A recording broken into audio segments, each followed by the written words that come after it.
Well, there it goes. Everybody look up and watch out. It's Keep Up with Still Insane. I'm here with the rest of the Keep Up crew. Let's get into some motherfucking shout-outs. It's time for some motherfucking shout-outs. Here we go, episode 100. I have no fucking musical equipment in here. Yes, I'm going to have to use my guests to be my fucking drum and thimble and all that type of shit. I just said the wrong thing, too, but I don't care. Here we go. I stole Questlove, and now he's doing my drumming for the jokes. And I have Sammy and John from the It's Sammy and John Instagram handle, and they are also Sammy and John on YouTube. A great channel with great videos. Please tell us who your shout-outs are. Hey, guys. Hey. So our shout-outs are Ming and James. They are Asian and black couple based out in Atlanta. And we also want to shout out Josh and Grace. Josh and Grace over in the UK. What's up, guys? They're some of our great friends also on YouTube. Make sure you guys go check them out and subscribe. They do similar content just like us. Sweet. Bigging up the YouTube community. We love that. This podcast is on YouTube. Also, we will get into how big a deal John is for this show. Let's get into some viral news. What the fuck happened? Here we go. We got a lot of politics going on. We're going to try to mention these briefly. We don't have a politic-heavy guest this week. All good. Tiger Woods recovery. Tiger Woods, y'all. Pretty sad. He got into a car accident. He was doing a public appearance with Dwayne Wade, and then he got into his car and he flipped over the turnstile a few times, and now he. Even so, he was trying to come back from a back fusion surgery, and now he's going to have pins in his leg, his ankle, and he's going to try to come back. Yeah. He had to be transferred to Cedar Hospital. That's where they do a lot of these sports surgeries. Do you guys know anybody that has gone through major surgery in sports? Are you guys into like orthopedic freaking injuries? Is there somebody out there that plays like a major injury? They were into any type of injuries, but that's very sad news. And yeah. I'm like, at least he didn't die. Like, I don't think the sports fan world can take any more like big athlete deaths for a while. Yeah, not after Kobe. Yeah. That's a great point. It is very, very close to the generational pull as Kobe. And I totally agree with you. The way that sports people were talking around, it was kind of like a death because you're right. It was very close. They had to pull him out. The fire department had to pull him out of the car. Yeah, I heard both his legs were like really bad. Crushed. So. But is he still like playing? Yes. Well, I mean, he was. I think he was like teaching or like helping other athletes or something like that. Of that day, yes, but no, he's still active on the tour. He hasn't retired. He's still in the PGA Tour. He's not a senior. There are a few athletes like Ben Hogan, one of the record holders for the PGA Tour wins. He came back from a major injury like that, from a major car crash. So we'll see. Tiger Woods has more skill than Ben Hogan, and he has a lot more accomplishments, but we'll see. We'll see. You're right. It is a very, very big deal, as much as like a Kobe Bryant. He died last year, and I definitely don't want to see one of those sports heroes go out like that as well.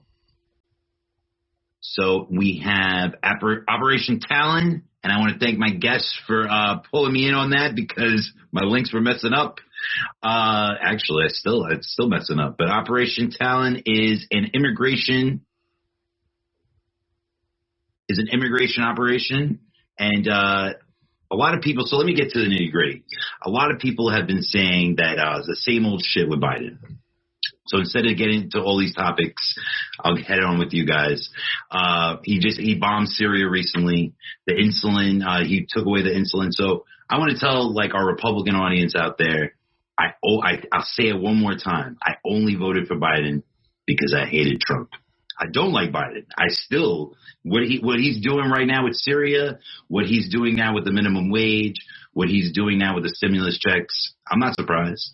I didn't vote for him for all that. I knew that shit was not going to be great. But again, I just didn't want Mr.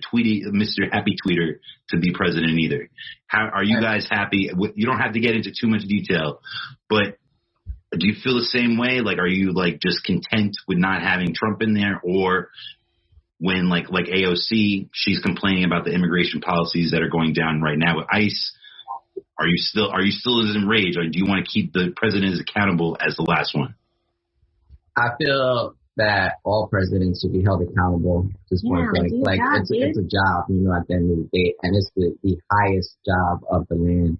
So to be completely blunt, like I'm not really that big into politics and all, but all politicians are liars at the end of the day. We know that politicians just say things to, you know, get those seats in that office, and at the end of it, the working class and the poor are the ones who are hurting the most. And I think people just need to focus more on helping others. Absolutely. What do you think? Well, I mean, in terms of Biden, I definitely am like disappointed in what we've been doing. I agree with Vince. Like, I would rather have this than Trump again. Yeah. But it's not looking good. It's not. And I can't, but for me personally, I'm not speaking for anybody else, but for me personally, although it's not what I voted for, it's my government's fault for giving me this choice. He was literally my fifth choice, and not even my fifth choice. I didn't even want to get down to the fifth choice. I had so many people: Klobuchar, Buttigieg, Bernie was first. Bernie was first and foremost. Bernie was first always. Yeah, first and foremost. Yeah. But in this election, I would have voted for Obi-Wan Kenobi. I would have voted for Elmo over Trump. I would have voted for anybody. And you could have went back to... Say it again? Kanye? You would have voted for Kanye? I would have voted for Kanye. I would have voted for over Trump if he was the primary candidate, if he was in the general election. Yes, absolutely. Oprah for president. That would have been right. Yeah, anybody. You can. Yeah, I dare you. I don't care. You can even. That's a fact. Like anybody with Trump. Like. Yeah, no, I would. Yo, you're gonna get me in trouble. I would vote for Castro over him. I would vote for. Like almost anybody. I literally would vote for anybody. You could put me McCarthy. You could go like old school. I would vote for I literally did not like that guy at all. But anyway, moving on. I'm sorry. I do think that, you know, he's going to be held more accountable than presidents in the past because of, you know, just the activism and how involved people are in politics right now and trying to prevent what we voted into office 4 years ago. So I'm hopeful that he's going to be held more accountable. Me too. I totally agree. Me too. Trump or Biden? Biden. I mean, I don't know about that. Yeah, because about a year ago. But I feel like I also think people are just gonna like set that standard. You know, it's like, but it's always that double standard, right? Because like they're looking at Biden with so much scrutiny right now, whereas the Republicans let Trump get away with like literally everything. whatever, you know. So it's always that flip of a coin, right? Like people just want to look both ways and voice their opinions at shit that they care about. Yeah, we call that jaywalking over here. Jaywalking. So some quick pointers. Cuomo we don't have to get too far into it. It's a developing story. So Cuomo, he has a second sexual harassment claim. He has asked for an independent investigator. This is before he said that all the claims were outlandish and he wasn't going to do anything about it. Now he has reversed that. Now he is asking for independent counsel on that. We have, the Supreme Court rejected a last-minute appeal by the Trump team to hide his taxes. Now the Manhattan district attorneys have that, and they can move forward for any criminal investigation they have going on there.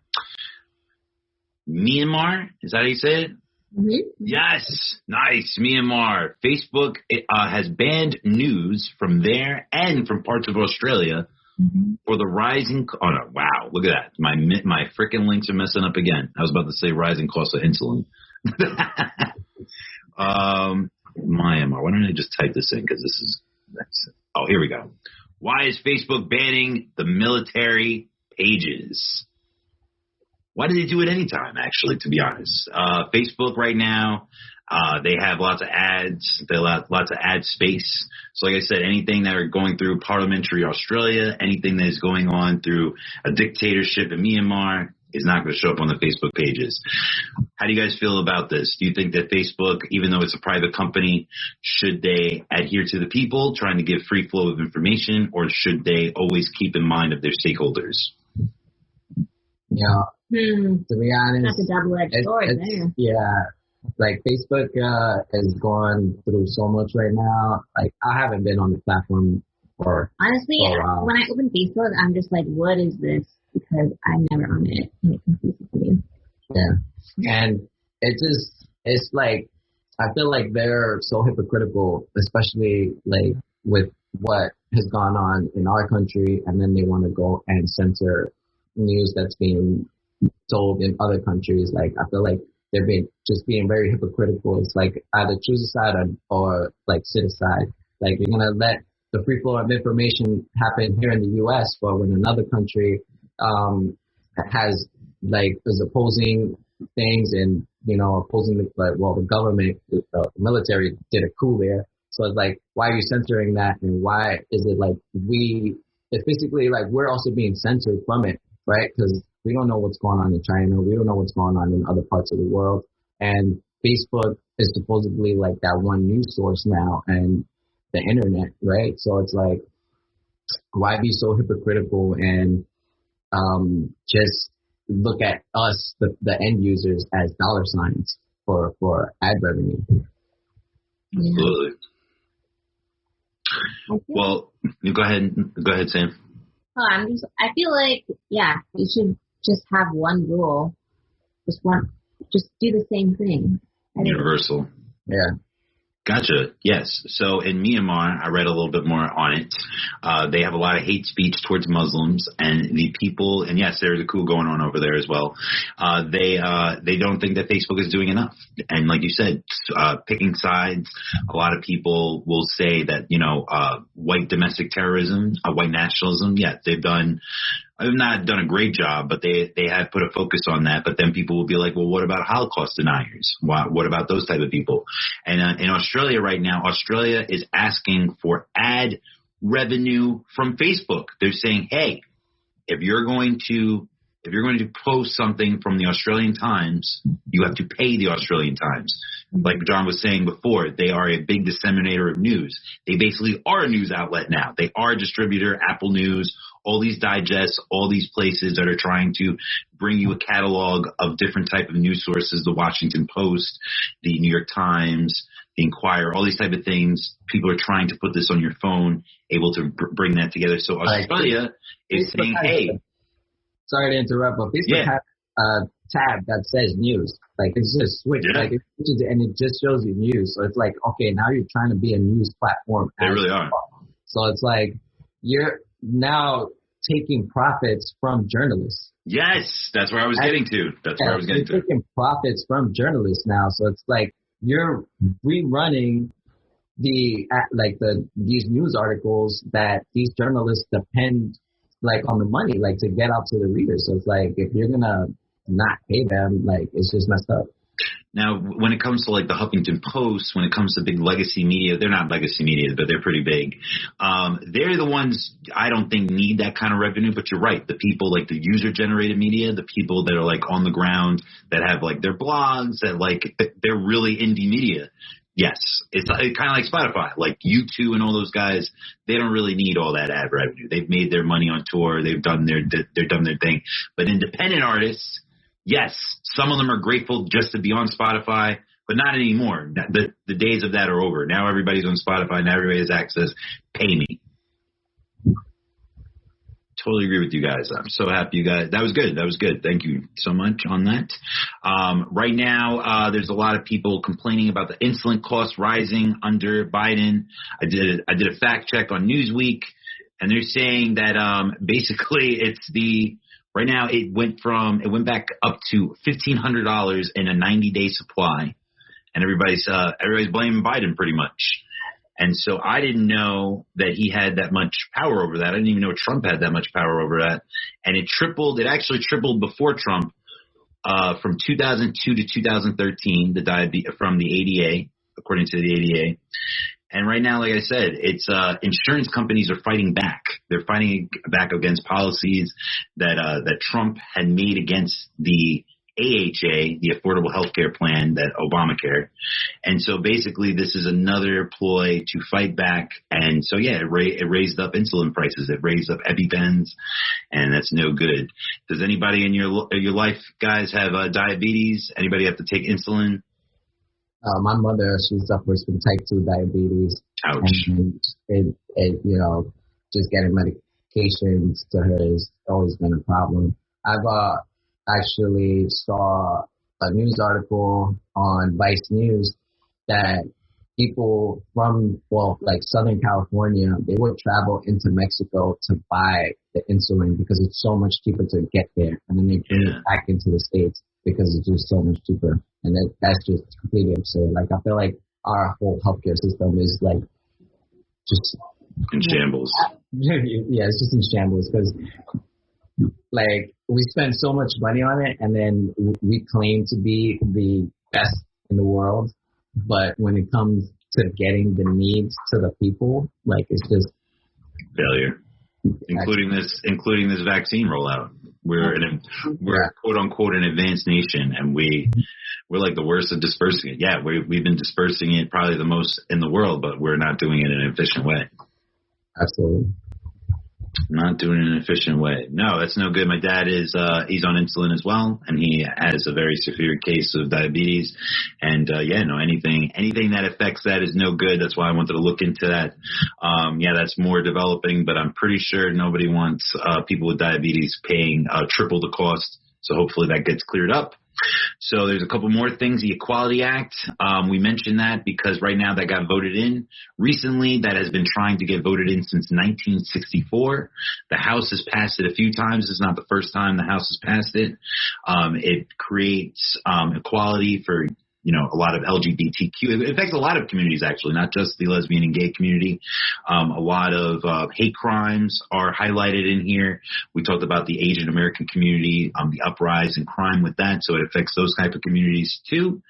But there's a lot of people that it affects in religion. So the people that with the cake battle a few years ago, it affects those type of things, where you can buy a cake and your religious freedom and stuff like that. So that's the fight between this bill, and that is the fight between Congress.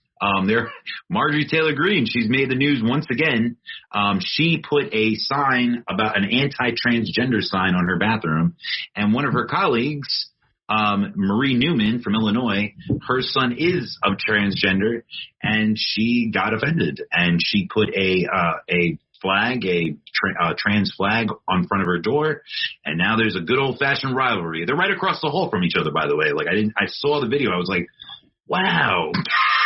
It was like watching an episode of Veep. So, man, how do you feel, guys, that even though Trump is gone, the circus has not left the building? No way, they're still there. I don't know why they're still there. Still there. It's going to take a while for to change them over. Until the new generation, and I feel people will really take notice that younger people need to lead. We have too many politicians who are way past their prime, and we need younger people, more knowledgeable people with modern day experiences to come together and mobilize and just, I don't even know how she's still in office, but okay, I do know, obviously. I do know. I do know. QAnon is strong. Yeah. But it kind of sounds like some kind of high school stuff, but on a bigger, more political level almost. Yeah, it's gone to that level now. It's it's on the highest offices of the land, right? It's our constituents do not comprehend. This is what our Congress people are doing to each other. Mm-hmm. No good, no good. Yes, people voted those people in. I mean, good for Ms. Newman. Right now, that is the current climate we're in. We need to accept people. We need to, and acceptance is, to me, a dirty word. Tolerance, like, these are people that already exist. So what are you doing it, tolerating and accepting people? Like, that's not even accurate either. So I appreciate people like Newman. I'm with you, Melinda, Sammy. I do not appreciate people that are behind in the times when it comes to people of the trans community. And just being polite and being, like, how do you, again, like, you're in a work setting, and, like, you just think that people are just going to agree with you like that. Like, you just think you put a bold statement like that right on your door, and you don't think that you're going to, like, bump heads with anybody. Like, that's just proper work etiquette. That's not just, like, trying to work with you. Yeah. No, I feel like those people are just like those, like, the ones on, like, social media, on Facebook, that, their thought process cannot be changed. Like, what they think is, like, they believe that to their core. And it's just so dangerous for anyone, really, because those are the people that are really radicalized, and they will attempt. I mean, she brings guns into the Capitals. That's why they put, like, metal detectors like, at the Capitol, so that. Sure does. Like, why does a politician need a gun? At work. Like. Right. Why does the government need where there's where there's supposedly, like, Capitol police officers supposedly protecting them? Like, why do you feel the need to bring a gun? But hey. Right. Yeah. I know, and they tried to gaslight AOC recently when she was saying that she saw people attacking, and they tried to, like, make it seem like she didn't see it, and then they tried to compare it to video footage of her looking at migrants through cages. People always do that too. One, women, and two, people of color, is try to diminish. Very true. Oh, good point. And shrink and kind of flip whatever they're saying. Like that. I mean, I'm a woman and I'm a woman of color, so I feel like it's very true in life. We're kind of used to it. And I really respect AOC for continuing to speak out, even though she gets a lot of shit for it. Yeah, but it's like you said, though, like you can't diminish, like, her experiences because you had a different experience. Like, it's like pretty much giving them survivor's guilt in a sense, like making them feel guilty for being attacked and stuff, like, which is really wrong. Very true, very true. And I think of AOC as like a Jackie Robinson. I totally agree with you guys. These are things that men do not have to go through. She has to be a politician and has to go through death threats and has to be told 5 million times. I'm pretty sure she knows she's a woman, but she has to be reminded 50 million times a day by people, mansplain, all types of things, like you said, gaslighting, all while just doing her job. She's going to fight Chuck Schumer in 2022. That's anticipated. She's going to go for the lead Senate seat, hopefully. But again, women politicians, including her, someone that is very vocal, someone that is very active on Twitter, she's a lightning rod. And so and she has an economics degree, and people call her dumb. People call her insane, all these type of things. So I agree with you. I agree, as a person of color, as a woman of color, it's a whole different ballgame. So hopefully she'll keep her head on straight for that, because again, that's not something that is too common in the men realm. So that's tough, man. That's tough to keep mentally focused when you're having that brought upon you while you're doing your job. We talked about this in the pre-meeting. We'll keep it brief. Many companies are going to start doing this social media. They're going to take on and basically integrate the Patreon model. They're going to have their regular tweets on Twitter, and then you're going to have premium content, just like you have on other platforms. You're going to be able to click into it, and you're going to direct payment to content creators like Sammy and John. How do you guys feel about this? We're not big on Twitter.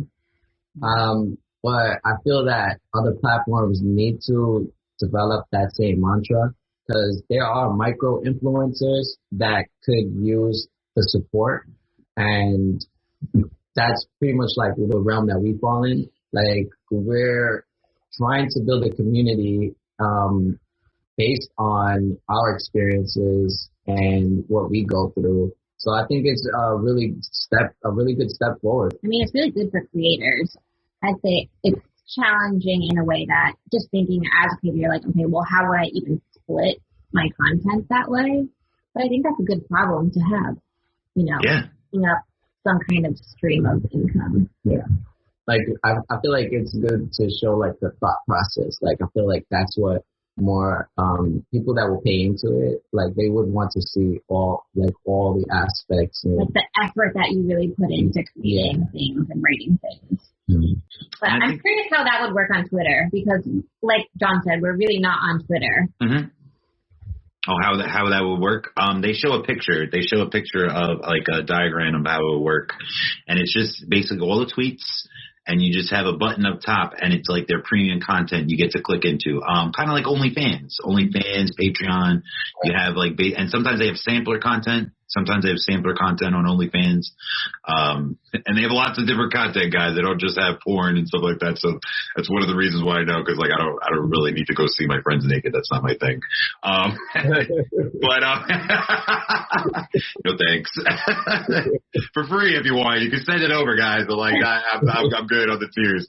I'll support in different ways. But Superfollower, like I said, you get to click into the content. You get to, and so I think this answers. I think it does. I think it answers a little bit of the question we were talking about with Australia, with the legacy media trying to get their dues and their pays. Something like Vox, for instance. Vox is a Twitter channel. You're right. Twitter is doing the opposite of what Facebook is doing. They are trying to get the money into the creators' hands. So hopefully that does answer that a little bit. Does it? Do you think it does, or do you think that they need to do a better job, Twitter and Facebook, to get the creators their money?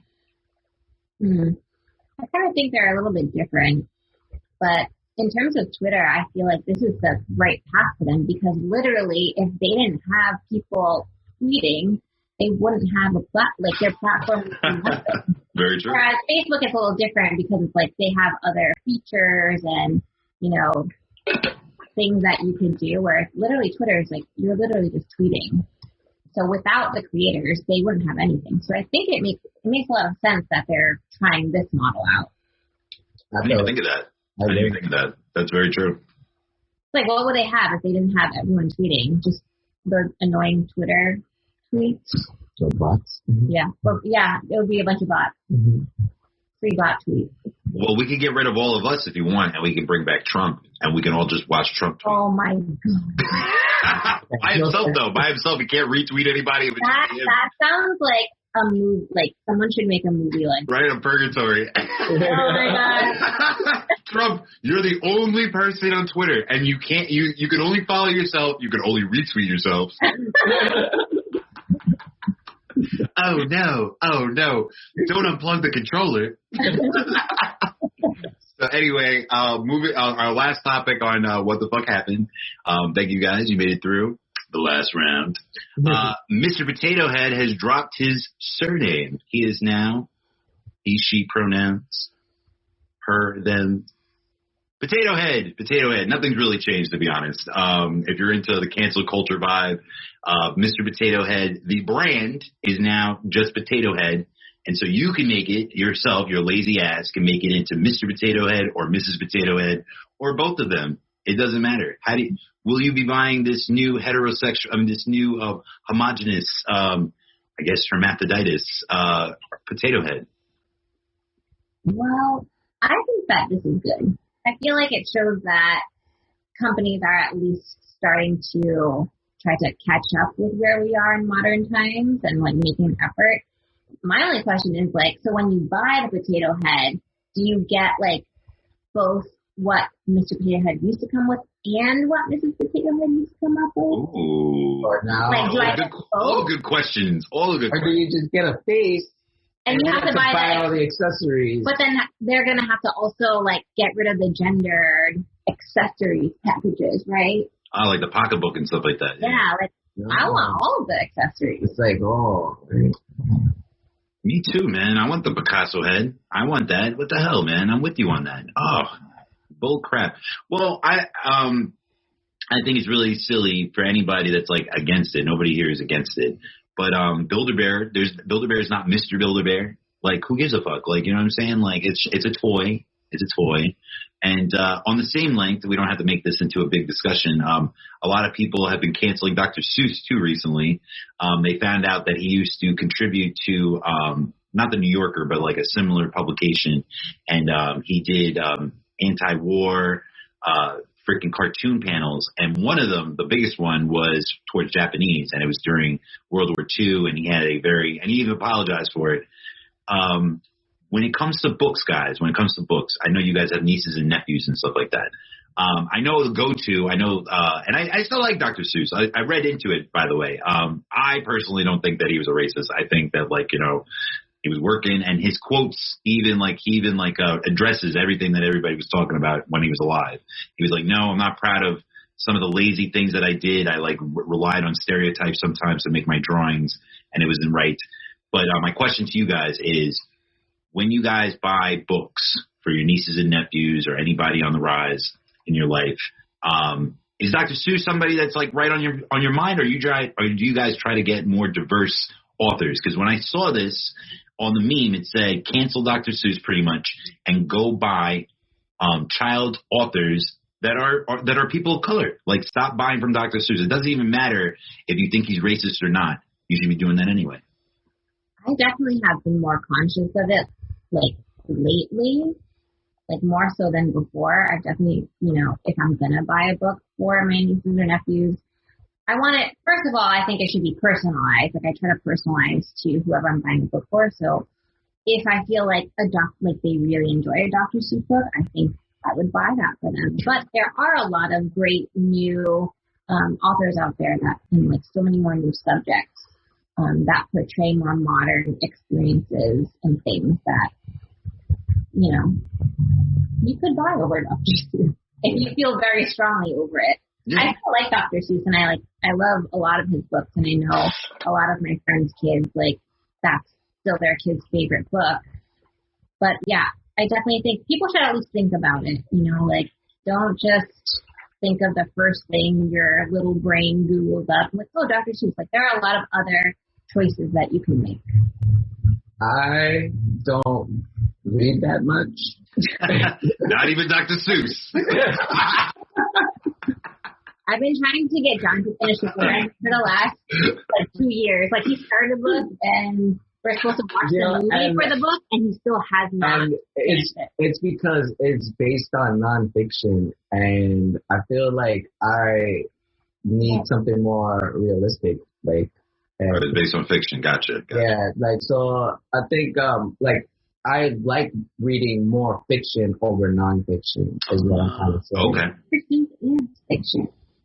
What? Oh. It's okay. He didn't make it to chapter pop. He's still on chapter hop. It's okay. I get it though. I get it. Yes. I make the book decisions in this family. That's true. You keep doing that. Keep your finger on the page. Yes. But yes. Yeah, I don't know. This is not his Or next time we'll review a cereal box. Don't worry. Okay. Sure. He's like, I'm your man. I'm on that book club. I got you. Oh, Oprah. All right, next. Right? Next. What the motherfucker fuck did I hear? And this segment is brought to you by John because I almost forgot about it during the pre-meeting. I was always like, no music news. There's nothing music. Fuck the music news. No, here we go. We don't have any new songs this week, but we have two huge announcements. Daft Punk, that is part of our generation. Daft Punk has retired. I don't know how you can retire from retiring, but they did it. They found a way to do it. Their music has risen also by 1,600% on Spotify and other platforms. People that actually, they said, hey, I need to take them out of retirement on my playlist. So they did that. Do you guys have an affinity for Daft Punk at all? I love Daft Punk. Right. But at the same time, when we heard the announcement or whatever, I was just kind of like, is this news? Is this? But apparently it is. I saw a lot of people posting about it, and they're like, oh, so sad. But I'm like, why are you sad? They have all this amazing music for you to go back and listen to. Yeah. And wait, what were they doing shows or something? I don't understand. I thought they haven't been making any new they've music. been doing more like collaborations and producing, I think, for other artists. They're like making music for other artists. True. So what, very similar to Swedish. So they're stopping. Okay, so they're not. Okay, they're so breaking up. they're breaking up. They're done. Yes, they're breaking up. That too, not just retiring, breaking up. I don't know, uncoupling. They're gonna uncouple. Yeah. It reminds me of Swedish House Mafia. A video clip that came out was very, confusing because one of them just blew up. Oh, is that That's how they announced it. Yeah, they announced it. One of them just blew up. And I was like, oh, what? Did one die? Put them back together. We can do this. We can get back on tour. I have a little bit of a story. I went to Coachella a few times. And one of the times I went, I kept going by this exhibition with these hippos in construction outfits. And there was it was kind of like a globe, and it had like electricity coming out of it. And I'm like, this is boring. Like, why would people want to be in this all weekend? And so all weekend, there was rumors that there was a secret headliner, and it was going to be Daft Punk. So all weekend we're like, yes, Daft Punk is going to show up at this performance. No, they're going to show up at this one. And so that year, like John said, they were heavy into collaboration. Oh no, both of you said that actually. They were heavy into collaborations. And so they did that really big song with Phoenix, If I Ever Do Better or something like that. And so Phoenix was one of the headliners. So this was like one of the last opportunities for them to perform. And we're like, yeah, Daft Punk is finally going to come out. And R. Kelly came out instead. Oh my God, what a disappointment! Right, and not that I didn't love R. Kelly's like music, not that I wouldn't have been down for like a mini R. Kelly concert, but not during a Phoenix concert. Like I'm like, this is not. They never even did a song together. And he was looking like Allen Iverson on stage, like he had like the glitter hat. He had it was terrible. I'm like, dude, how old are you? You still dressed like that, man? Like it's in like this Fiesta video. Like the Fiesta video was like 20 years ago, bro. People dress like that. You come up to Harlem, there's people. Oh shit! Oh, that's true. You guys do live in Harlem. Yeah, People dress like that. Oh. Yeah, bro. The big Cameron tees, stuff. With the oversized jerseys. Oh no! Brooklyn, you go to, you see the oversized tee still. You see the baggy jeans still, bro. The Air Force Ones.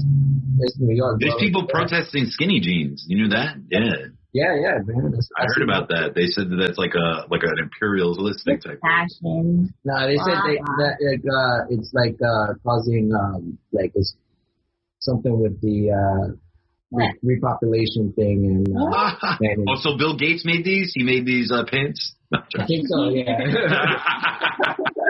Right, Bill Gates jeans. We will depopulate you. Yeah. Nice and snug. Yeah. Vaccine not included.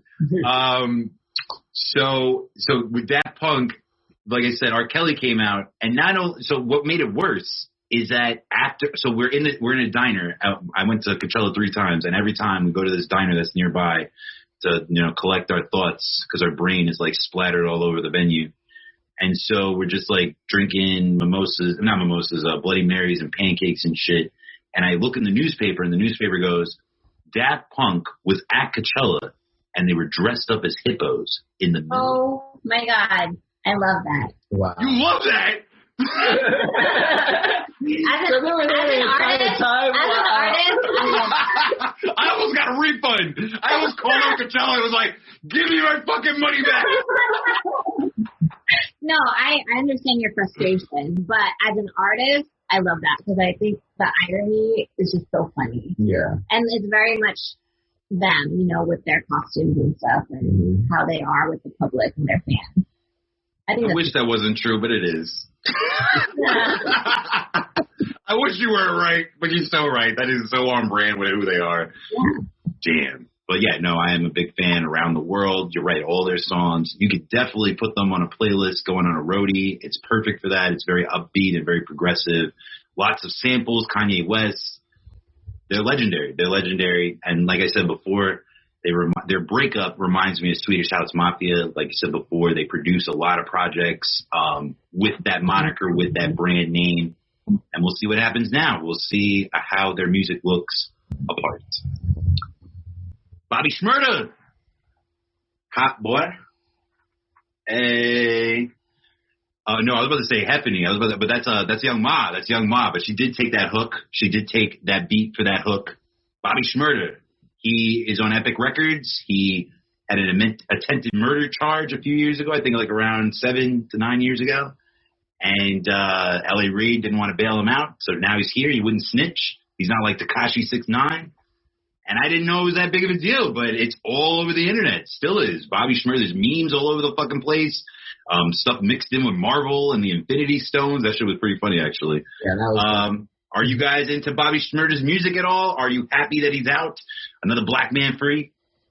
Yeah, it's crazy. I'm from the hood, and I hang out with a bunch of people that love his music. His music is not bad by any means. Like when his song come on, it is a jam, and I'm not gonna front, it is a jam. But I think it's great that he's out now. You know, there's gonna be more music that he produces for the streets and stuff. But I don't know what to say. Like if we would listen to him a lot, but I think it's cool. I listen to it when it comes on. Yeah. I listen to him too. He's pretty good. You're right. Even without his flagship song, his number one hit, he's not a one hit wonder. Yeah. He did a lot of features with people before he went to jail too. Mm-hmm. And he's very young. He sold a lot of records.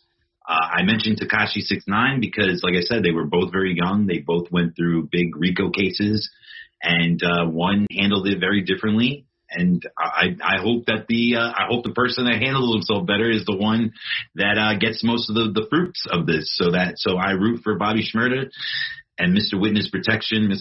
He looks like a rainbow potato head. He can go somewhere. I don't give a fuck what he does, to be honest. All right, so we kept that short and sweet with What the Fuck Did I Hear? Like I said, brought to you by John. I almost forgot it, but let's get into some film and TV. Damn, son, where'd you find this? What the fuck did I watch? All right, we're trying to breeze through this because we have a double guest. Like I said, our first double guest, episode 100. We have 2 people to interview, so let's get through this quick. Behind Her Eyes, if you know the band U2, Bono, he has a daughter. Her name is Eve Hughes. I actually ran into her once in Brooklyn. She lives in Brooklyn. And she stars in this Netflix limited series. Also Tom Bateman, Simona Brown, Robert Armeo, a little kid, a cute biracial kid. His name is Tyler Howitt. It is about this girl. She's in psychiatric care. And she is with this husband. They move into a new town. And actually, it's too complicated to explain, to be honest. It's trash. I hated it. It's too super. It's too trash, to be honest. I love her. I used to watch The Nick.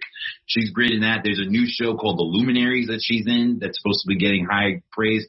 This was trending on Netflix. It still is. It's like in the top 10 on Netflix. It's doing very well. And I've mentioned this before. HBO and Netflix are my favorite platforms for streaming. But HBO gives me way more quality than Netflix does. I will admit that. Even though I root for Netflix, Netflix gives me a lot more garbage than I would ever tolerate from any other platform. For some reason, I accept when Netflix gives me trash. I go, oh, well, you know what? They gave me 2 other good shows. That's all right. But I don't accept that from HBO. HBO, I expect them to always give me a good show.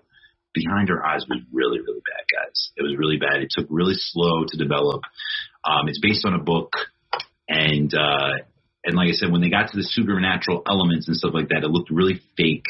And I don't want to spoil it. There's a lot of people that like that type of stuff. I'm probably in the minority with this. There's probably a lot of people that watch this and they were just like, Vince, you have no taste.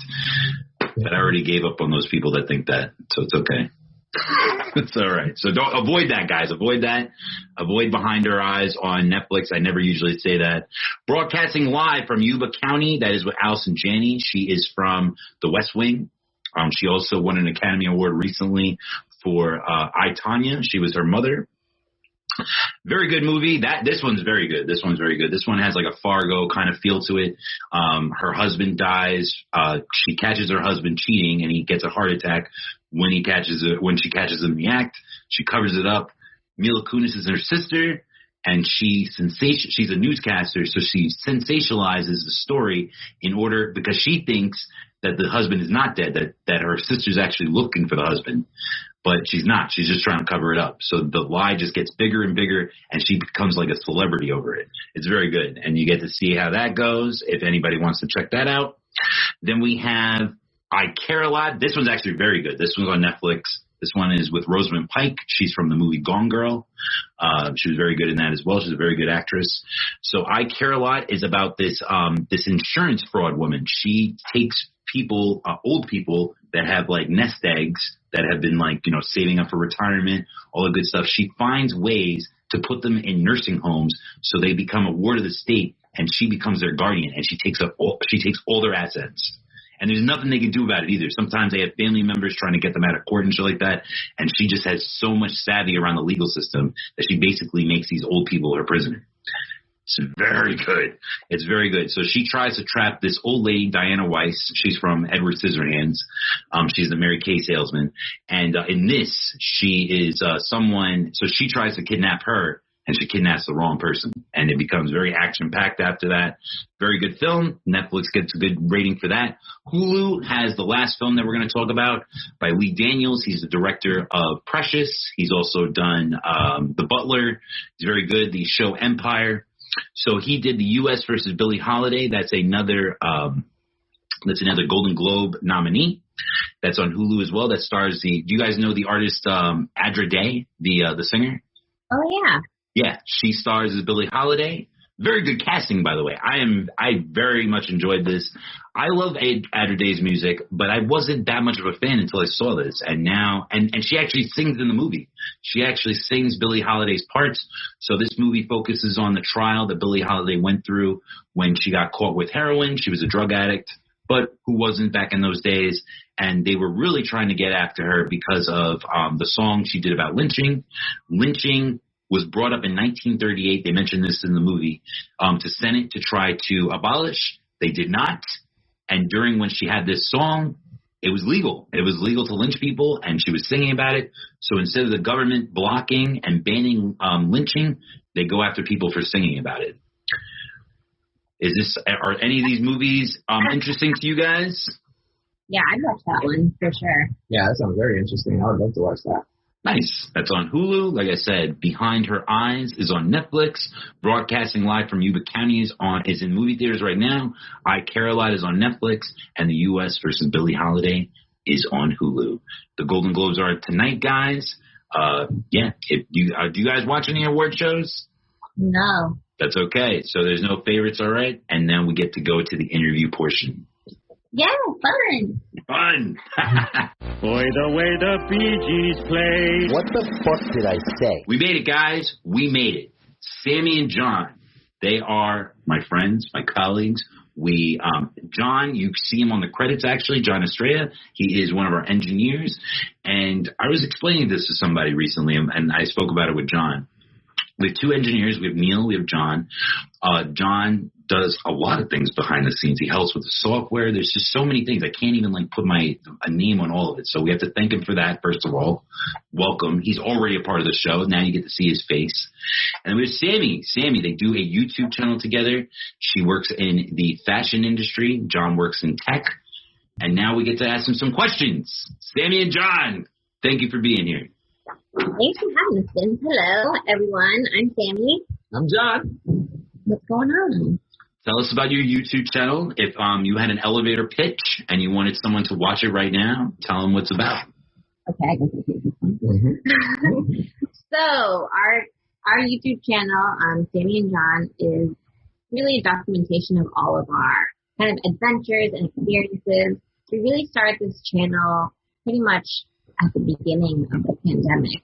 And we really wanted to share our joy in, spending time together in the outdoors with other people. And over time, it's kind of morphed into more general trends. And we want to just help people out and bring positivity and motivation into their lives the way that, we draw it from others. I think for us, we really wanted to show up for people that aren't represented in these kind of social media spaces. as an Asian American and Dominican American couple, we're like, we don't really see anyone out there that looks like us or has the same kind of experiences as us. So we really wanted to contribute our experiences to that and, just show up for all the loud girls and Dominican guys and whoever doesn't feel represented out there. Yeah. To piggyback off of that, we love just giving our genuine selves and our full-on experiences. We talk a lot about family, our relationship, and going on adventures, like whether that be like outdoors or going on trips. Pretty much we just want to build a community that is represented by people like us. True. And I get cooking tips from you guys. You guys go hiking in places I've never been. You guys go to haunted houses. You guys do your family's house. It wasn't a haunted house. It was a mental asylum. Yeah, it was a abandoned psych ward. Definitely haunted. When you're from New York, like one of you are. When you're from New York, they're all haunted houses. If there's any fucking ghosts, I don't even care if it's a fucking hallway. That's a haunted house. That's a haunted house. The lunchroom is haunted. That's a haunted house too. That's a haunted house too. I don't give a fuck. They're all haunted houses to me. They're all haunted. Haunted, right? Yeah. No, I thoroughly enjoy your channel. It's a lot more complete than mine. You guys are dedicated to the YouTube scene. You guys, and I totally agree with you. The influencer scene. We talked about it in many industries, not just YouTube.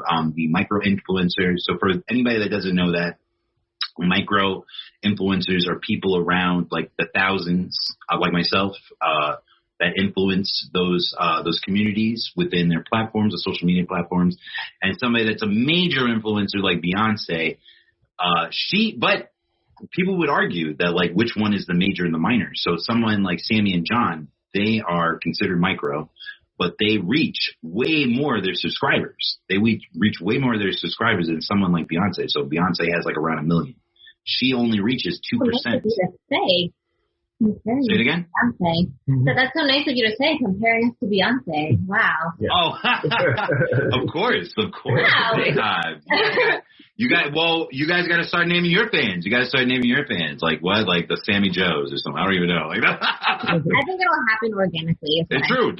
They're going to say, and you guys have a great engagement. Yeah, that part has been really fun. Definitely engaging with, people that watch our channel and our followers, and also I think engaging with the creator community that comes with it has been also fun too, because it's like meeting other people that are doing the exact same thing we are. Like we have the same kind of struggles in terms of like working and trying to make YouTube videos and like also being a couple that's doing all these things. So that has been really cool.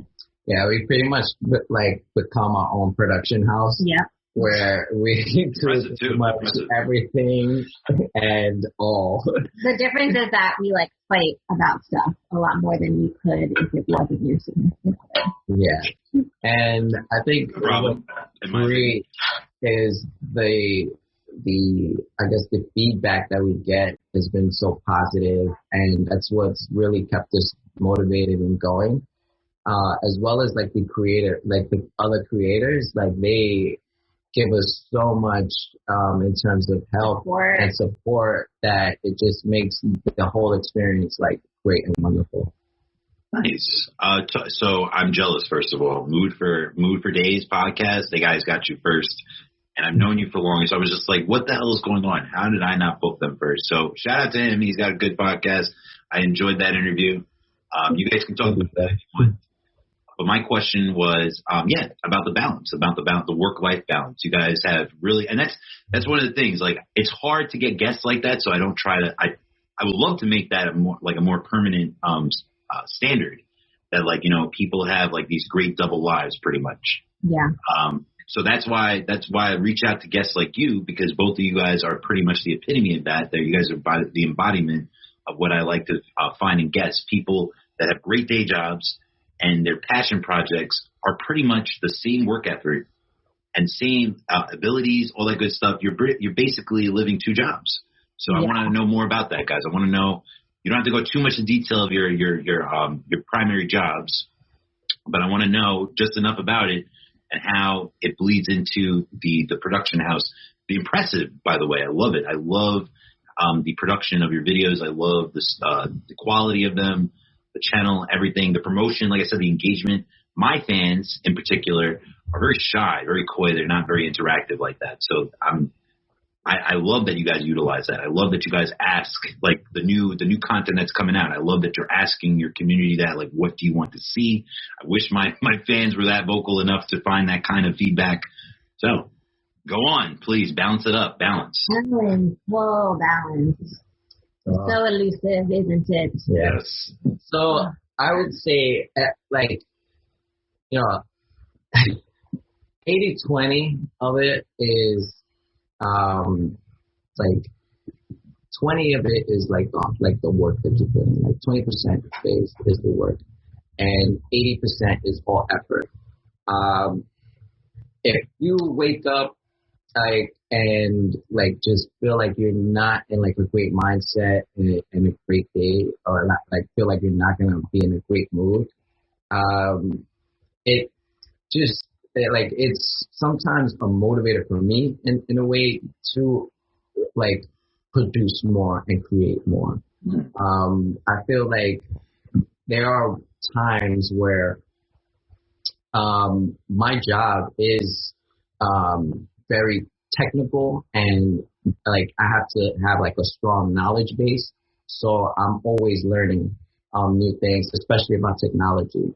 And because I don't readily put all of those things I learned into practice at my job, I do it on the side as a side hustle as well. So I've been doing this for over, I can't even say it's been so long, because technology, it's been such a huge part of my life. I'd say since I was 13, I was like learning about tech and wanting to be in that realm. But aside from that, I also had like this creative passion, right? So that's just been like a struggle of like balancing that out. But overall, I find solace in working both jobs, because you need it. Yeah. It's definitely different between the two of us. But for John, I think, especially when the pandemic started and we were both home more, I definitely could feel that he was getting a little bit like, not stagnant, but you were getting a little like every day at work, you're kind of like, okay, like a little bit cookie cutter. And he was kind of craving some sort of creative outlet to kind of put that energy into. And when he started kind of picking up the video camera more and working on more creative projects that, really helped you. For me, it's a little bit different because I am in a creative industry. I am a shoe designer for like a large fashion company. That you are. And Parsons alum too. Parsons alum, great school. Shout out to Parsons. So at my job, it kind of takes a lot of my creative energy. So it's different in that he like needs the YouTube and creating videos to kind of put his creative energy into. And for me, it's kind of like I kind of have to siphon a little bit more my general creative energy with work, and then making sure I have some for YouTube too. My job is super demanding, I would say, day to day. I don't have a really big team, so I'm really busy every day, and it's definitely hard to try to balance, showing up at my job and making sure I'm advancing in my career, but also showing up for our creative pursuits. Like sometimes, if it's like around deadline time, it's really stressful for me, and we'll kind of ease off on creating our content, so that we always kind of have to just check in with each other and make sure that, are we in the right headspace to be creating content together? And are we doing it for the right reasons? Like if I'm stressed from my 9-to-5 job and we're supposed to be creating something and, my mindset's off, John immediately knows, and he'll kind of suggest, we push it off or we schedule it. So I think that has been really important in balancing it. But it's definitely like we're still figuring it out every single month. Absolutely, because we just started this back. It's almost, well, let's say it's been, I guess, 8-9 months since we started our YouTube channel, and I feel that when we first started, we were so excited. So excited. And I had just got furloughed from a job, so I had a bit of time to work on some creative projects. And I think that's what like kick-started like this whole creative pursuit for me. And with that,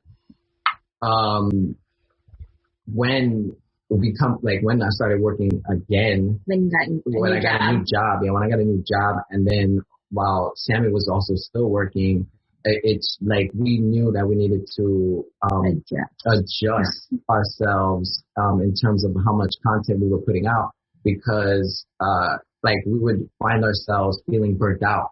Yeah. And burnout is so real.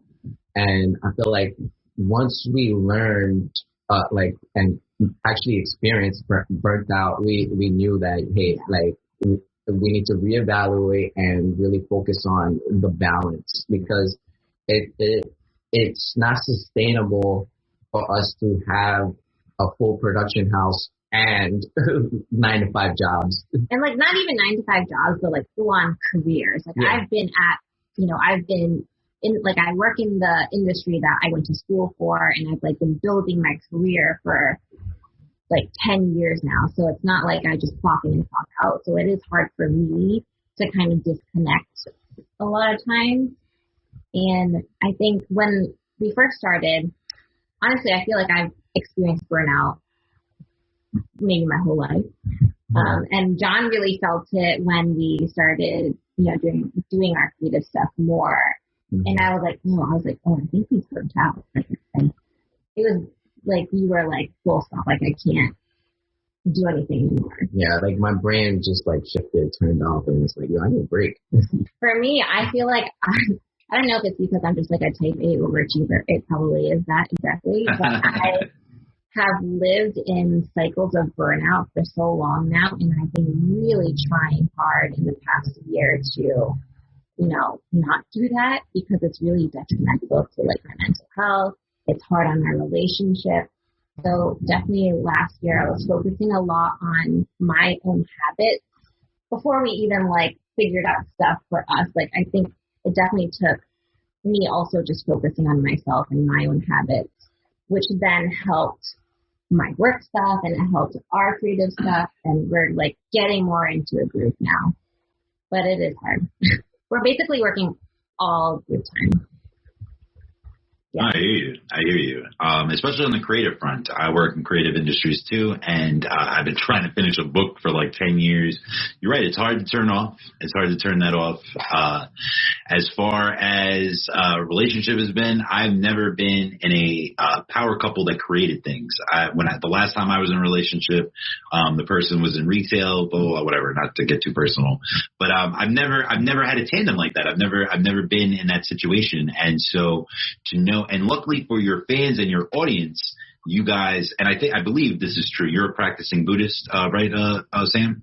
I am, yes. Nice. So sorry, I know that sounds off color, but no, it matches with you guys' brand when it comes to mental health, when it comes to being mindful, when it comes to the interracial aspect of the relationship. So when you guys take these breaks, I think your fans actually enjoy that, because that's what you preach. That's what you guys are preaching in your mantra in your videos. That's what I see, at least. And that's how you guys are engaging with your fans. So your fans want the best version of you. And it's not about quantity over quality. It's the opposite. You guys are always more into. So when I mentioned that in the beginning with my podcast, my YouTube channel is just accompanying my podcast. Yours is a full embodiment of what it should be, of like what an influencer channel should be. And so, like I said, nobody is looking for you to come out with something weekly. They're looking for the next best video whenever it does come out.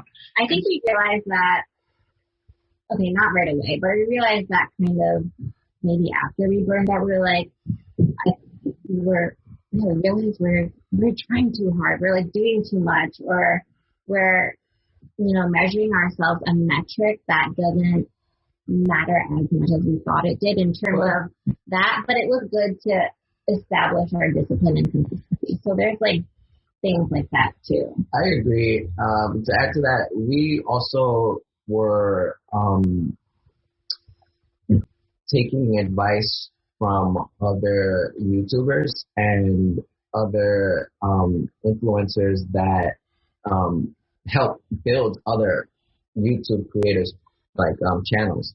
So like Think Media and Sean Cannell, we watch his channel a lot because their tutorials and their content really speaks like to us, and it tells and like it gives us like the framework of what our channel is supposed to be. So when we first started, there were a lot of things. I mean, it's all stepping stones and baby steps, right? So we were just trying a bunch of things, and trying to figure it out while it already being such a big platform, so it's not like we came in knowing all of this stuff. We were also learning all this stuff as we were going. And I think that's what also contributed to like burnout, leading to burnout and all of that stuff. And we just needed to, hone it back down and really focus more on the quality over like putting out content, because in our analytics, it shows that our fans really want to see us and as we are genuinely. Yeah, we really do that for sure. That's something we've been learning. Is like they just want us to be us, and I think they want to see our personalities more. So that's definitely something we've learned from our analytics and just talking to people about our content, which is nice because like I would love to just be who I am all the time. Mm-hmm. And going back to what you said, Vince, about us being a power couple and doing content, this is fairly new to me. Yeah, it's new to me too. In our most recent video that's going to come out soon, we talk about how our relationship. Yeah, we get a sneak peek. Yeah. And I mean, it's kind of perfect timing because Vince, you've known us for a long time. Yeah.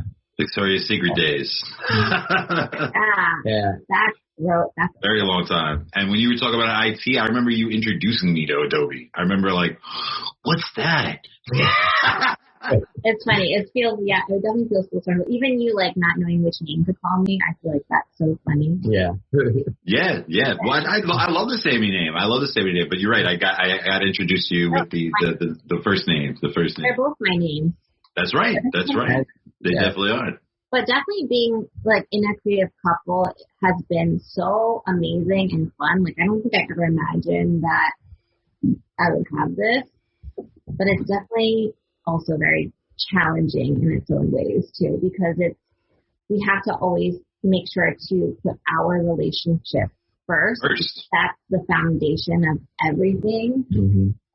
So we always, need to check back with each other and make sure that, us as a couple, we're good and strong and communicating clearly and are on the same page about things. And we fight about stuff. My mom was asking me, she was like, who's the producer of this, you or him? And I was like, honestly, I don't know. Both of us. But that's what it is. It's extremely collaborative. Yeah. It's great because we help each other in our weaknesses and strengths. So we kind of balance each other out and help the other person strengthen their weaknesses too, which has been great. I think doing this as a couple has really defined us as a power couple, because like before we were chilling, we were good. It was a regular ass couple. Yeah, we're a regular ass couple, just getting the money bag, watching it. Yeah, and then you got bit by a spider and you became a power couple. Yeah. A radioactive spider. Yeah. No, what is your favorite video that you guys have done? You guys don't have to agree. Which one is your favorite video that you either produced or you just looked at later and was like, wow, this was really dope how it came out? You pick one. I want to know what your favorite is. Is that from our channel or from your channel? From your channel. Absolutely. From your channel. Fuck everybody else. This is not ridiculousness. This is not Rob Diedrich. I'm not like commenting on other people. I know. I already know. It was, focus on you, Dr. Seuss. Yeah. It was the it was a wrap-up video for the Adirondacks, our toughest challenge. That's my favorite too. Yeah. Boo! I didn't want you to agree, but go ahead. We finish each other's sentences. The thing is, that one was like for us. That was like a huge It was a huge milestone in our relationship, I think, and in our also content creation, because I mean the challenge itself. So first of all, it took us a long time. What is the challenge, guys? What's the challenge for all the people that have not seen it? So for people who haven't watched the video, go watch it. We took a trip to the Adirondacks, which is in New York State. Oh, that's a popular video too. We went, did a bunch of hiking and stuff. So this last video was kind of our super epic challenge video where John decided that it would be a great idea for us to ride our bikes up Whiteface Mountain, which is one of the tallest peaks in the high peaks region of the Adirondacks. It's the 5th highest peak in the Adirondack region. The highest is Blueface. Blueface, yeah. I'm joking. on Mount Tatiana. You say that, but there's actually a Blueface. I'm sure there is. And keep going. It's a pretty high peak. I'm joking. Bust down. I got you. Okay, so John decides that this is what we're going to do at the end of our trip, like the big trip ender. And he really underestimated how hard it would be, I think. And we're opposite in that way. He super underestimated how hard it would be, and I was like, this is going to be really, really hard. So we ended up doing it. The whole kind of series that we have on our channel is like kind of a progression leading up to that one big challenge. So there's hiking, kayaking. Yeah, we did a bunch of stuff. We did a whole bunch of stuff to prep for this, just to get our body and minds in the right frame of mind to actually do this. So, give you a little bit of context. I'm a huge bike rider. When I'm biking, that you are. You have met me in so many places with your bike. I'm just like, how the hell did he get here? I do. I say I've done logged probably 400 miles just riding the bike around the city. That's impressive. And you're in great shape, so that shows. And it was that's where my confidence came from. It's yeah, I got this. I bike all the time, man. And I'm over here a mountain is different than, the FDR. Word, that's most of the times I met him too. I'm like, yo, John, and to be honest, every time I cross the FDR, I've seen him so many times on the other end, I go, is John gonna be there? Yo, his tattoos be gasping for air more than him. He'd be like, I'm good. And his tattoos be like, you get this motherfucker, yo. Yeah, and continue on your epic journey. This is great, the Adirondacks. Yeah, and before this, last year, we had gone to the Adirondacks and we had visited the same mountain. Well, we had driven up in our car because you can drive. Different. So this time we're like, let's ditch the car and we're just gonna. We're gonna bike it. We're gonna bike up this mountain. Go up there. That white face. In total, the route is 16 miles. So I'm like, 16 miles. You're 16 miles, easy. Right. But easy. I wasn't putting into account the elevation gain. Oh, for real, man. Monster ride in Colombia. I feel it. What? Elevation gain was I think 4,200 feet.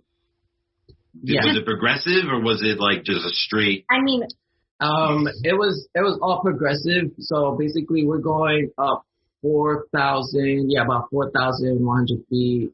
And did you feel the altitude? Did you feel the air getting thinner and shit? Honestly, I just. Well, no, because it was hard to feel anything else but tired. Driving, you can tell the difference. If you drive up.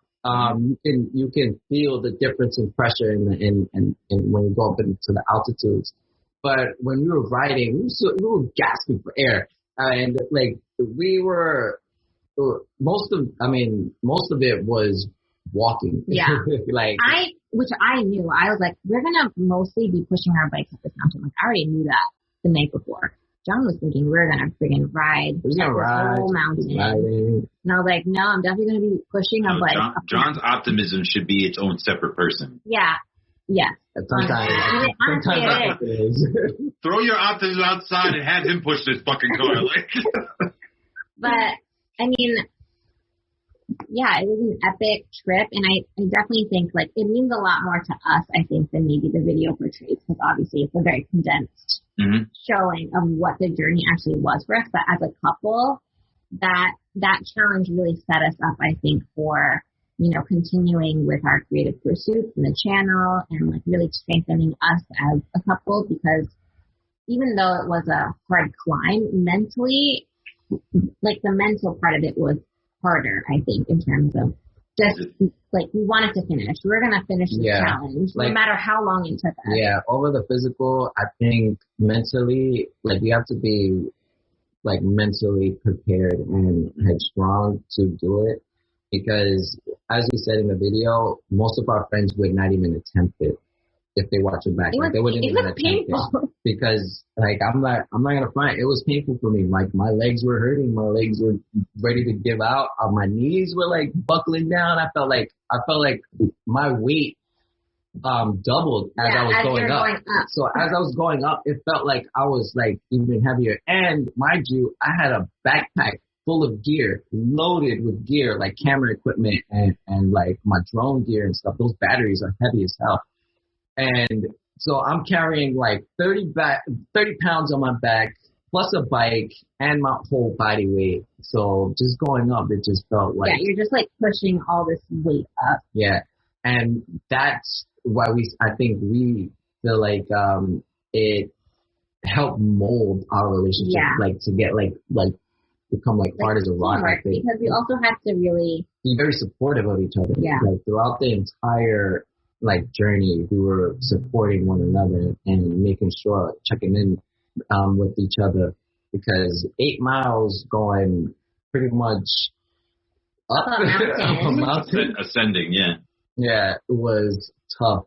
It was tough, but it was great. It was epic. Like we literally just pushed our bikes up to the mountain so that we could ride our bike down a mountain, and you see a little bit of it in the video, but it was so epic.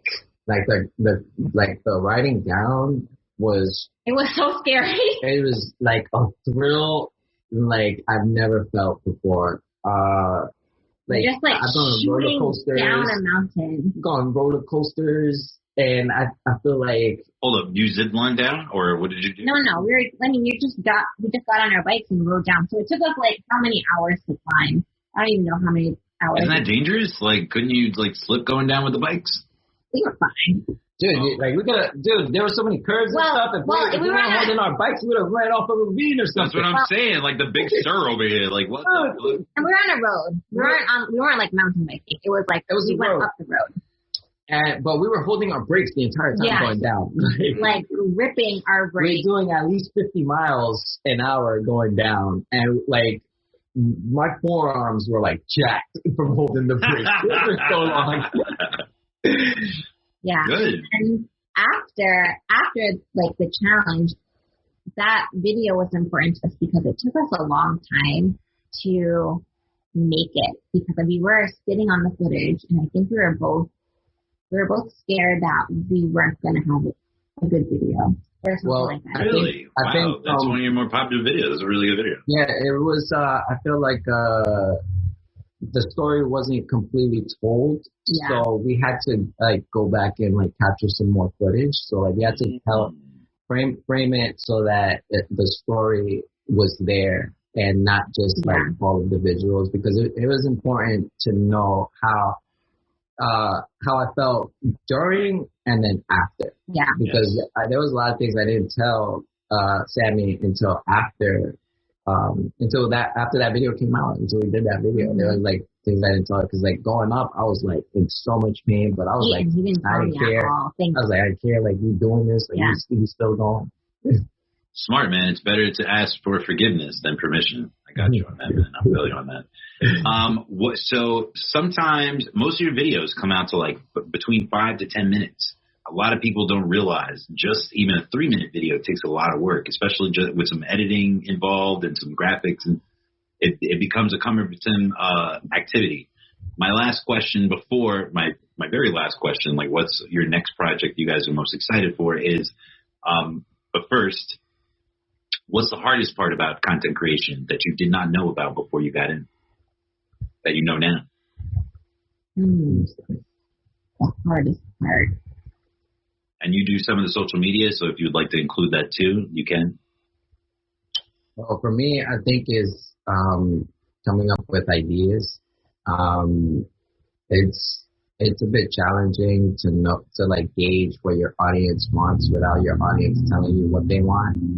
So it gets tough to try to stay genuine to ourselves, but also genuine to our audience. And if we don't receive any feedback that, you know, portrays like in the sense like that we're not giving them what they want, then we know like, all right, we need to either shift or think about our content in a different way.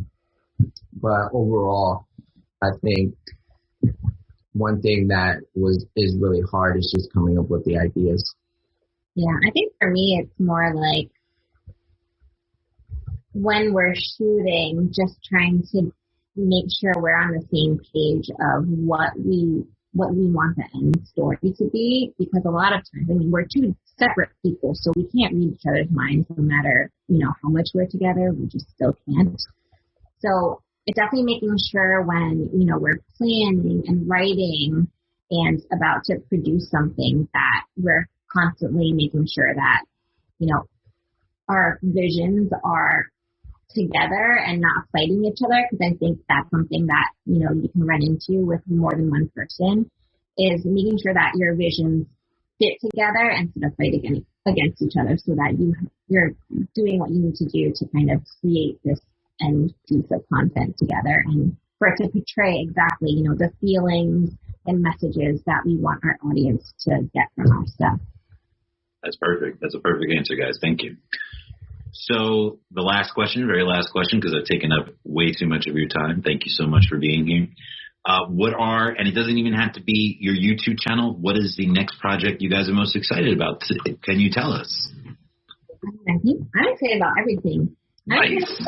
I'm excited about everything that we've already like established and have created. I'm super excited, ready to create more. Yeah. And just create more. I'm always on the gun, like we need to do this, we need to do that, we need to do that. But it's always baby steps. Yeah. Like I feel like I always need to reassure to her and tell her like I'm always telling her like bits of ideas, things here and there that I want to do and accomplish, but she always thinks that I want to do it like right now. And I'm like, I have a meeting right now. Yeah. And I'm like, come on, girl, like I understand. Calm down, Hype Williams. The next music video will be next. Yeah, like it's like I get so excited, and it's like I create goals for us like on the fly. Like like oh, you didn't know? You didn't know that was our goal? You didn't know that was on our bucket list? Oh, my bad. Yeah, so it's like I'm always excited to just keep on creating and showing our lives. We have so much planned, and I definitely think we're excited to hear some feedback, you know, from some of our friends and followers about what kind of stuff they're looking for from us, and in general.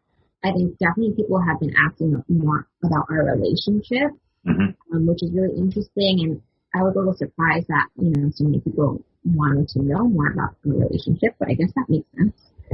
So we'll be doing, you know, more videos relating to that, and also just continuing to do hikes, because we really just started hiking last year. Like, what you see on the channel is literally us. Could have had me fooled. Man. We started hiking together last year. I have been hiking for so long, since high school probably.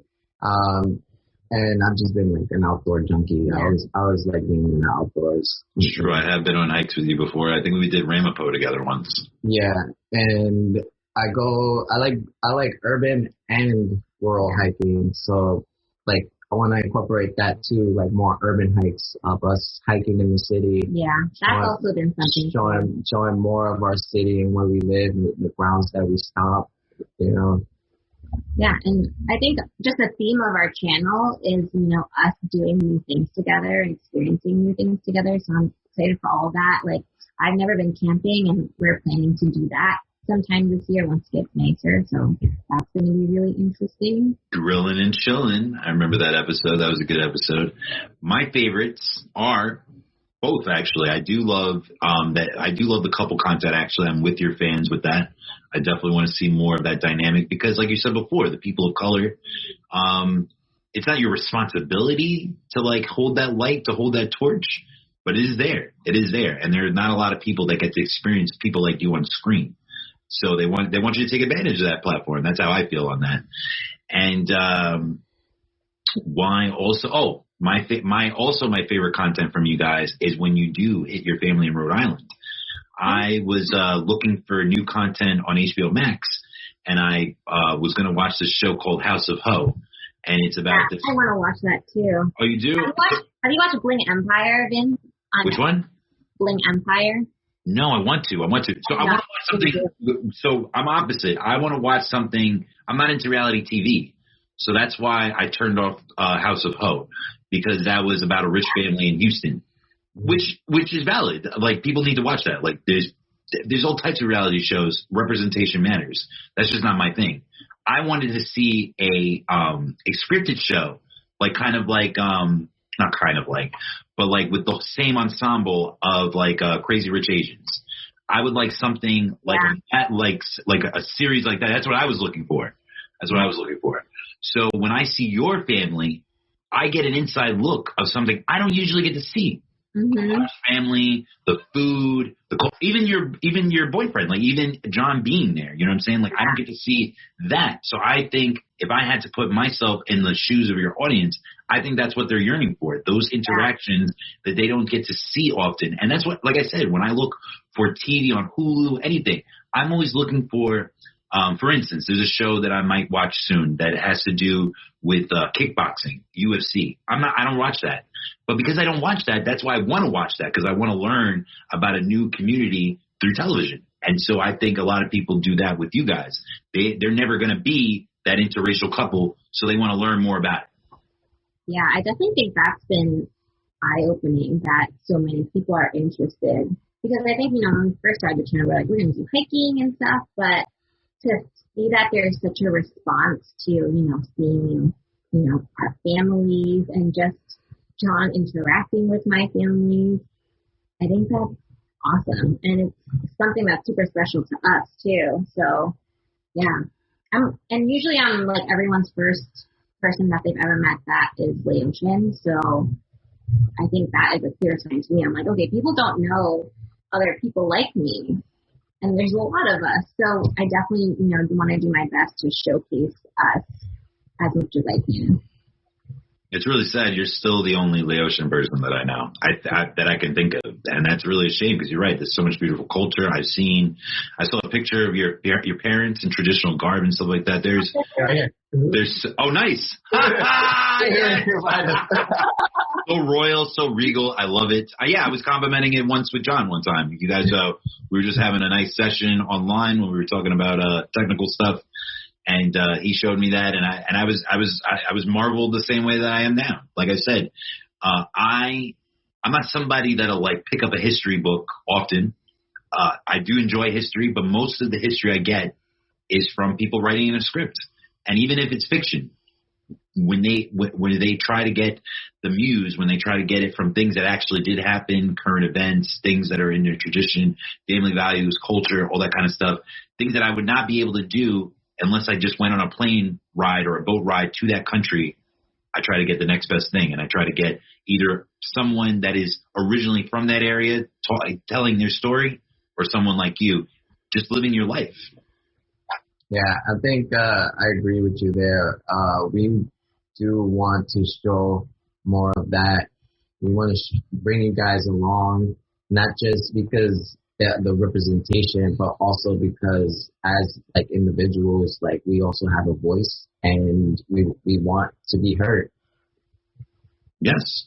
Yes. That's the only way, in my opinion, that's the only way to crush stereotypes, to learn, is to learn from each other. Yeah. Learn from each other. There's all types of crazy, ignorant tropes that they could just put together just by seeing the three of us on screen.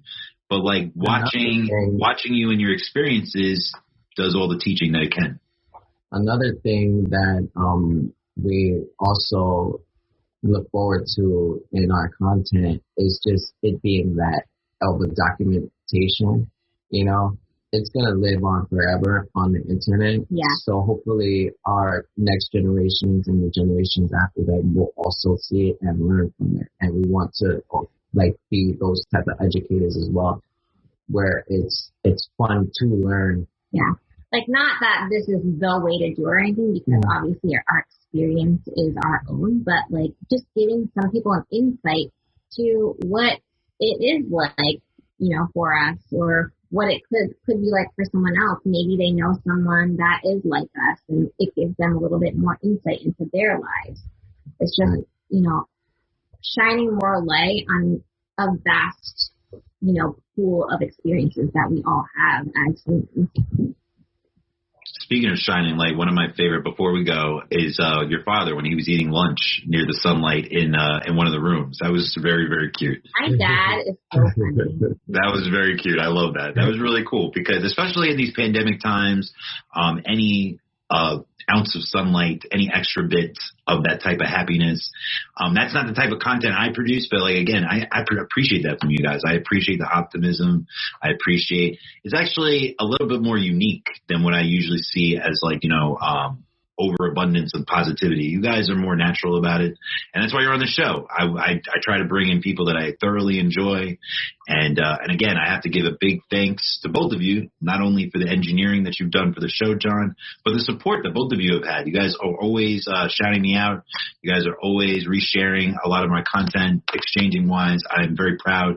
We're all getting paid this year, man. That's right. We will. No, we're working on that. We're definitely working on that. Paid. Yes. I love it. I love it. And I appreciate you guys as individuals. I appreciate you guys as a couple. You guys are both impressive people within your careers and what you do in the content space. Just can't say enough, man. Thank you so much for being here. So humble. Thank you. Thank you so much for having us. Congratulations on 100 episodes. Thank you. Thank you. Oh, the confetti, the fake confetti. Actually, I hate confetti. No, I like confetti. I just hate sprinkles, or what are those things called? Is it confetti? Which one is the one that doesn't go away like ever? Sparkles. Sparkles, yes. Sprinkles, whatever those things are. I hate those things, man. Keep them in the strip clubs, nowhere else. Anyway, we're gonna get out of here. Are there places? So where could they find you guys, and where do you want them not to find you? We'll look for you. We'll stalk you like the Bayhive. Definitely find us on YouTube. Sammy and John on YouTube, and also make sure to follow us on Instagram at It's Sammy and John. And you know, we try to post kind of different content on both platforms, but they do connect. They do, and they're very great. They're both growing exponentially. I love it. Big fan, and I look forward to more videos.